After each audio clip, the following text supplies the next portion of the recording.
What's up, y'all? It's your girl Sakina, and I'm back with another review. This is my review for Ready to Love. This is season 9, episode 5. So let's go ahead and get into it, right?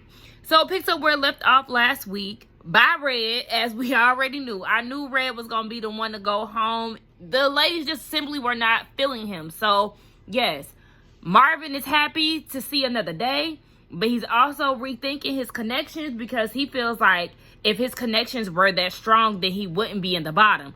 And I disagree. That's not true. You could easily be outnumbered in the lounge. So for him to think that, it's like, don't get in your feelings. It's not like your interests were not going to bat for you. I'm not saying that, like, I know that for sure, but I'm just saying it happens. And the way that they send people home on Ready to Love, we've mentioned this in the past, how it could be adjusted because, yes, somebody might have a strong connection with somebody and they just get voted out regardless if, you know, the connection is strong or not. If the rest of the ladies ain't feeling this person, then he's out the door. So Marvin, maybe you need to go back and watch a few seasons, but that's the way Ready to Love works. So it's the men's week now to send a woman home, and their focus is to talk about non-negotiables, the real deal breakers. So we see that everybody is going on dates. Herbert, Janelle, Quentin, and Kat, they go on a date, and this is all set up by Herbert.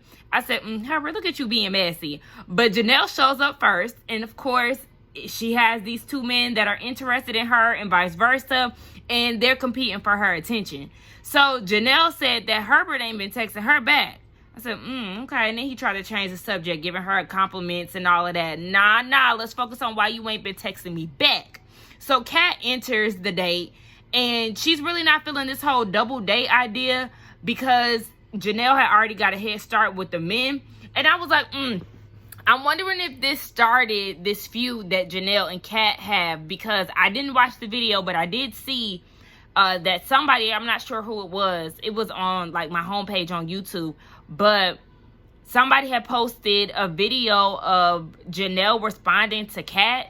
There's some type of beef going on between the two of them, and Kat basically said, I'm tired of you talking ish. Next time I see you, it needs to be in person. Pull up. I was like, oh, wow. I definitely need to go back and see if I can find that video. But like I said, I don't really like to see too much of what's going on behind the scenes because it takes away from what I'm actually watching currently on TV. But yeah, I'm like, maybe this is what the start of that was, because Kat is telling everybody about her life, you know, giving them a little update. She's saying everything is good. She's working out. And Herbert was like, oh, I could tell. Janelle's response was, do you? That's what you see? Here she go again, being catty. And I'm like, not too much, because if Kat would have clapped back and said, I can see that you haven't been working on your summer body, okay, word to Lala from Vanderpump Rules, the OGs who watch that show, they know about that, then, you know, it would have been an issue. It would have been fat shaming and everything else. Girl, or body shaming, whatever you want to call it. Not too much, Janelle. You get real catty when it come down to these dates, and territorial when the women are interested in the man and the man is interested in the woman. Like, girl, calm down. So they get into their non-negotiables. Herbert, he wants somebody that is willing to have children because that's what he wants. And Kat, in her confessional, she's saying that she's not sure at this point. She's in between. She doesn't know if she really wants to have kids. If she has them, it's like, all right. If she doesn't have them, that's even better. I said, well, then y'all ain't a match then. And that's simple as that. Because if you're perfectly fine with not having kids, then you don't want them that bad. So Quentin says that he wants somebody that's emotionally intelligent and someone that's disciplined. Janelle wants somebody with ambition because she has ambition for herself. And in his confessional, Quentin was saying that they pretty much been aligned with a lot of things. Herbert and Janelle, they go aside and have a side conversation. And she's wondering if he's really into him because he's not returning her calls. And he was like, well, I'm more of a nonchalant person that moves at a slower pace. And she said that she would actually prefer to talk to Herbert, but she's pretty much going with Quentin because he's applying pressure. And he said that he'd do better and wants her to know that she is a priority to him. And my thing is, Herbert, you can't take your time in this process. This is Ready to Love. If you like somebody, you have to act on it. You can't just be on leisure time, because that's the way that you'll get eliminated. You have to make your presence known, and you have to verbalize it as well. you not calling her and stuff, yes, I would too think that, okay, you ain't interested in me. If I'm texting you and you ain't texting me back and whatnot, what other option is there for me to think that you've made connections elsewhere and you're not into me? So Herbert, you said you're gonna step it up. Get it together now. Chris invites Aries over to his house for a one-on-one date. And y'all, I can't understand why Chris's face be so beat in his confessional, but the wrong shade. I already know that men wear makeup when they get on camera, but it's like, whoever's doing your makeup, you need to have them stop, okay? Because they have you looking real ghostly. I don't know if they putting sunscreen on your face. I don't know what it is, but whatever it is, it has him looking real white, okay? Real ashy in the face. That's not good. So he invites her over and he hired a chef that is going to cater to some Nigerian flair. They talk about kids. She has an 11 and 13-year-old. She's a boy mom. And he has a daughter. And his daughter is actually vegan. I was wondering how old she was because it kind of just made me feel like she's probably around the same age as her sons. I don't know, but I was interested in it. I said, okay, baby, vegan. I love it. They talk about their non-negotiables. Aries said that she needs somebody that's a good example for her sons, a good father. And Chris said that he doesn't want any baby daddy drama. And so they're talking about family more and more. He really feels connected to her. He really likes how close she is to her sons because both of his parents had passed. So he gets emotional about it. I think he said his dad passed away before he was born, if I'm not mistaken. But he gets really emotional talking about the love that she displays for her sons because his mother gave him that same love. Now, you know, I'm here for emotions and things like that, but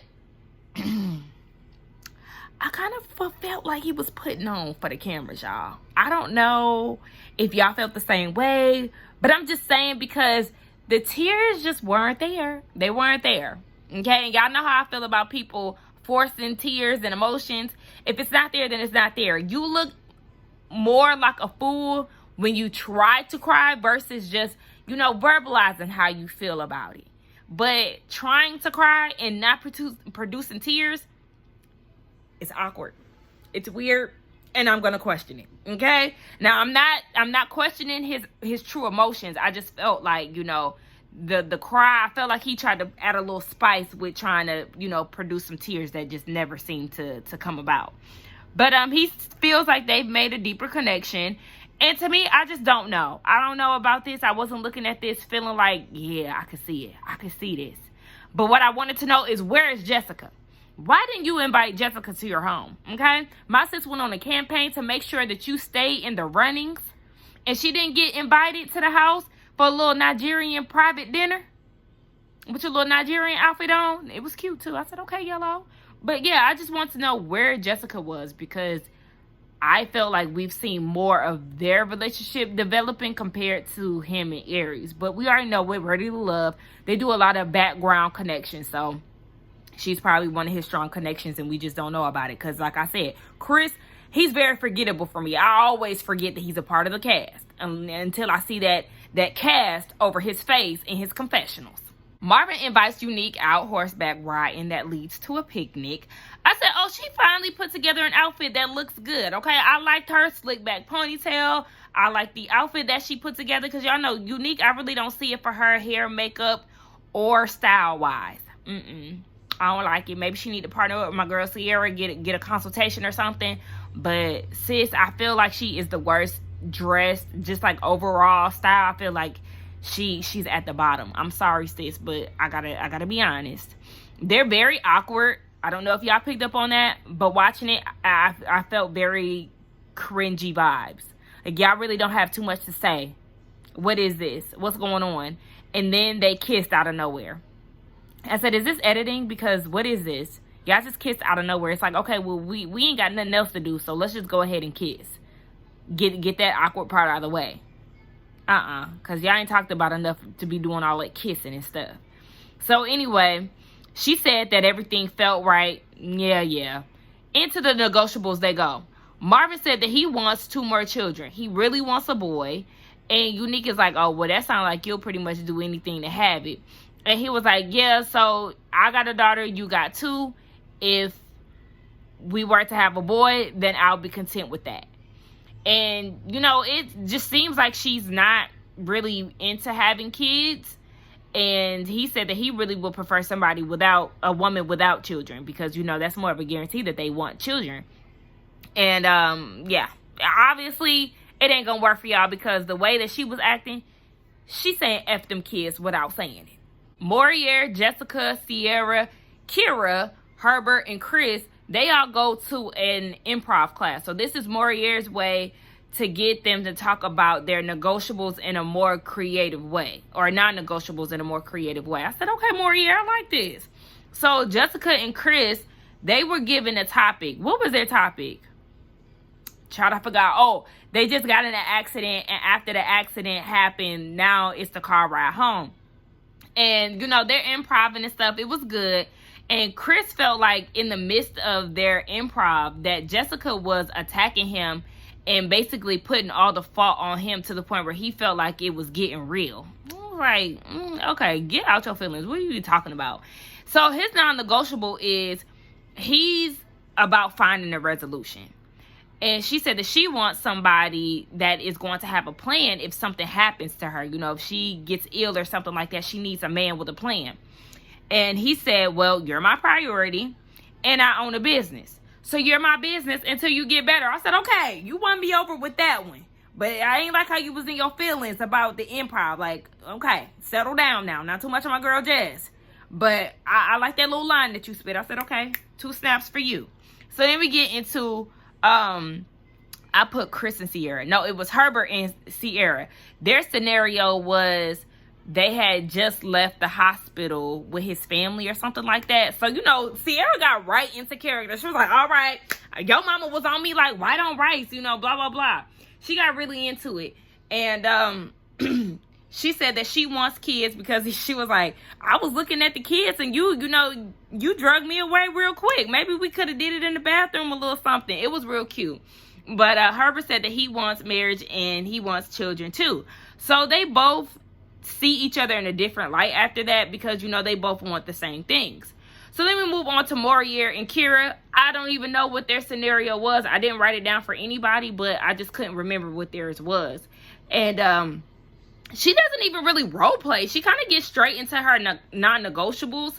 And she wants somebody that's God-fearing. And she feels like Morier isn't pouring into her. And that kind of made me question, are y'all at that point? I'm not sure who Kira's solid connections are in this process. So to feel like somebody isn't pouring into you, I don't know how far along they really are in this process, but this is episode 5. So I'm going to say this is week 5. Have you gotten to that point where you feel like you need somebody to pour into you this soon? Ain't y'all still in like the getting to know phase? I don't know. Y'all let me know, but I was just kind of like, I don't know. So Morier's non-negotiable is a health conscious person. Kira was like, are you healthy? Ooh. He said, yeah. And in some places you can't lose weight, but you know, he basically gave it up to God. But I will give him this. He did start to run down all the good old herbs that he intakes and all of that. You know, burdock root, maca, all of that. I said, okay, so you know a little something about the health. He said whatever bad he intakes, he follows it up with good. And I was here with him on that. But you can lose weight. Don't put that on God. It's up to you, okay? So it'd be different if he was like, you know, I'm on this weight loss journey. Yes, I'm now health conscious. You know, I'm changing my lifestyle around. I would have been like, okay. But you talking about you can't lose weight? Yes, you can. You could lose that gut now. Don't try it. But is it me, or did it seem like there was a bit of negative tension between the two of them? Mainly coming from Kira. I don't really know what the pressure was about, but she was really giving snappy, and I didn't like that. And Morier said in his confessional that he was worried that she didn't have a good time with the improv. And if somebody is going to be with him, he wants to know that they're going to have a good time. It was obvious that she was out of her element, but that did not call for her to be acting stank.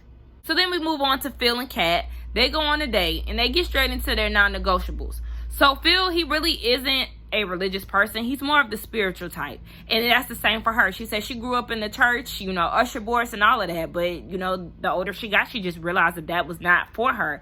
And, they have the same type of story. So she said that she doesn't mind a man with children just as long as they're out of diapers. And she said that there might still be something between the mom. I said, girl, even if they out of diapers, okay, you still got to be leery. You still got to keep that one eye open when it come down to it, because you just never know with both parties, the man and the woman. Child be going over there, going to pick up their 10-year-old, still flirting with the mama and all of that. It don't matter how old they is. Diapers or a stale 10. You still can't trust it. But,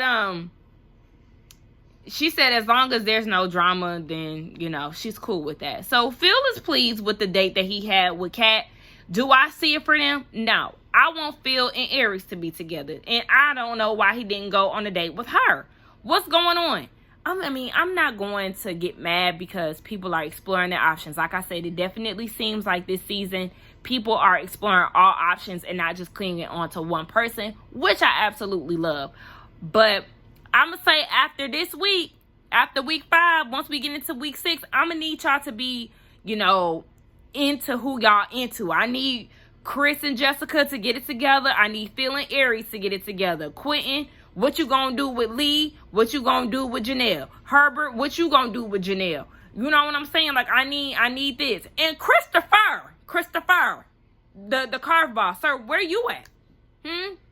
Because we ain't see you this episode. Where you been?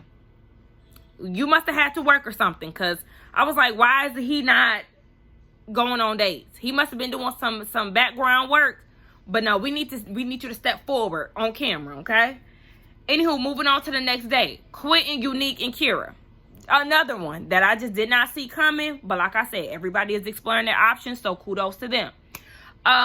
Unique, she wants to know if Quentin is serious about looking for his forever love, whether it be in or outside of the process. And I guess she wanted to know if he was open to co-parenting. I don't know, just the way that she worded it. I was like, I'm not really sure what you're asking here, but I'm going to assume you're asking if he's open to co-parenting, because obviously she has children. And he said that he wants somebody that is healed from their past, someone that knows what's good for them and what's not.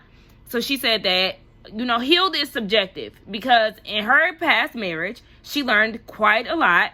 And she said, depending on the situation, she could definitely be triggered. And I understand that, because coming from a toxic relationship, years ago at this point, I felt like I was over it.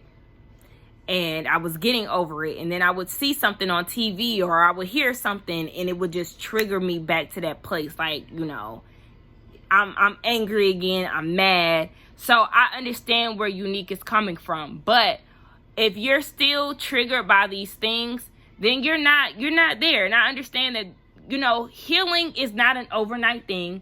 It's a continuation. It's going to be a challenge for you. And yes, it's a constant state of getting over your past hurt. Totally understand that. But Quentin, he said that he's healed from his past traumas, and he pretty much just feels like she still has a lot to do. She has a lot of work to do, and it's just really not for him. In Unique's confessional, she said that her takeaway from the date is that she learned more about herself, and it's not really about the people who she's dating. And I said, okay, I like that revelation. I like the fact that she can take the time out to understand that, yeah, she may not be in the place that she thought she was or whatever. So I said, okay, here we are. So she ended up leaving. And Kira, she has her one-on-one with Quentin. And she says that she really doesn't get a genuineness from him. So she wants to know what his preference is. Do you like white girls? And she was like, I feel like I can ask that question because most of my friends are white. Girl, okay. So in his confessional, he said that he's questioning why would he be on this platform if he didn't like black women.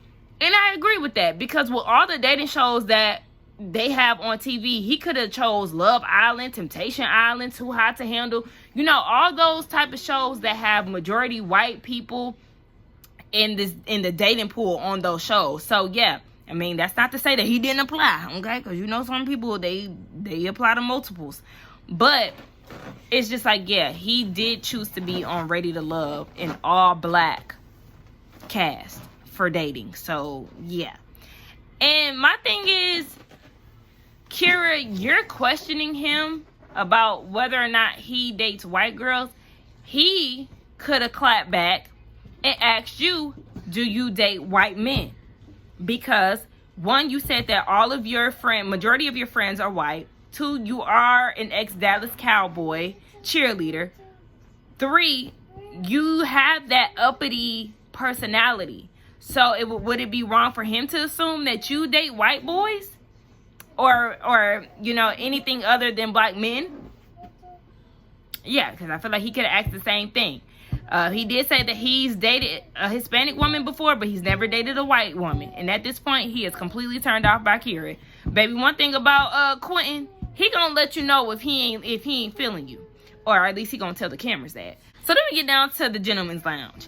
And like I said, we did not see not one bit of Christopher throughout these dates. So I'm curious to know where the hell he was at.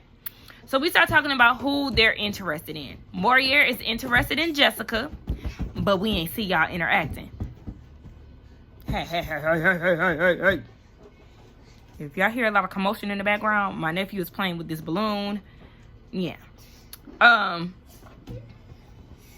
So Chris says that he's interested in Aries. Christopher said that he was interested in Kira. I said, oh, okay, so y'all been doing a little background talkings. All right. Marvin is interested in Unique and Kat. He said that Kat is actually his strongest connection. I said, all right. So Phil concurs when it comes down to Kat. He's feeling her as well.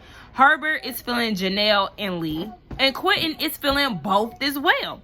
So Tommy wants to know, you know, how do you feel about both of the women? He's asking Quentin this. Quentin says that he feels like him and Lee are together already and that Janelle is his strongest connection.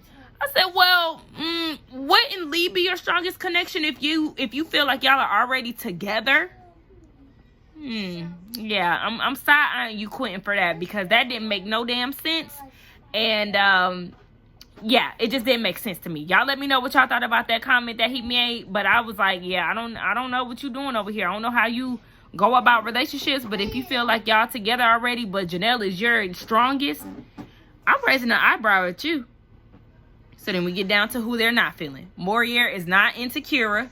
Quentin ain't into her, obviously, because she want to know if he like white women. And Chris is not feeling her either. She's more like a homie for him. Herbert isn't feeling Aries, and it's only because she doesn't want more children. And it's the same feeling that Christopher has for Aries. He wants children as well. Phil, he's not feeling Janelle because she left him on red, so there's really nothing there. And Marvin, unfortunately, had to move Unique down to the bottom because she doesn't want children. I said, at least he's being honest. And Morier said he feels like she needs more healing. And Quentin said that he just simply is not attracted to Unique. So we get down to who's in the bottom. It's Kira and Unique. We have Morier, who's on a date with Kira. And she did admit that she was out of her element at the improv. I mean, we all could have put that together and figured that out. And he said that the men questioned where she stands with her comfortability within the culture. And she was like, well, people do prejudge me because of my proper tone and, you know, X, Y, and Z. And she said, I have black cousins and I love the culture. But am I saying black power? I don't know how I feel in those spaces. Or how she is in those spaces. And, you know, again, I had to say, what's going on? What I don't know what she meant by that. I wish she would have elaborated more. I wish Morier would have asked that. I feel like he might have asked that and they just didn't show that on TV. But what do you mean? What do you mean by that? Because, I mean, I ain't saying that you got to be all Farrakhan. You know, you don't have to be all Black Power. Black Panther. But, like, why did you question that? As a black person, you should, you know, fight the power. You should. I don't know if it's because you hang around all them white people, you try to tone down your blackness. I don't know. But I ain't really like that. And then, yeah, you already said that you're the closest to white. So you feel like, you know, if Quentin liked white girls, he would go after you because you uppity. So, girl, we already looking at you like, girl, do you want to be white? Huh? Talking about I got black cousins. Duh, you black. Anyway. I don't know. And like I said, I mean, she's still ready to love. But for her to get offended in her confessional by the men asking how she feels towards the culture, she felt like that was disrespectful. But it was okay for you to assume that Quentin like white girls. Girl, get a grip and get out of here. So Marvin and Unique, he has to tell her the bad news, and he is very nervous just by the way that he's acting. I was like, child, he's scared to tell her she ready to go home. Not ready to go home. I'm sure she wasn't ready to go home, but she's not ready to love. So, yeah, he was like, some of the men just feel like you still need some healing, sis. And with that being said, you are not ready to love. So, you know, she was okay with that. And I seen it coming. You know, I really wasn't too fond of Unique. I was tired of her and Red. I was glad that her and Red got sent home in the same episode because enough was enough. Now we have all been freed from hearing about thought jobs and being big in the city. And all of that stupidness between her and Red. So she got sent home. Kira got saved. And next week is the men's time to go home, or it's a man's time to go home. My predictions is that Marvin is gonna go home. I feel like it's gonna be Marvin. Yeah, I think it's gonna be him. Y'all let me know what y'all think. Let's get down in the comments and talk. Do not forget to like, comment, and subscribe to my channel. Get down in them comments like I said. I want to interact with y'all, okay? Let's talk about this episode. All right. Like, comment, and subscribe. I love y'all. Bye.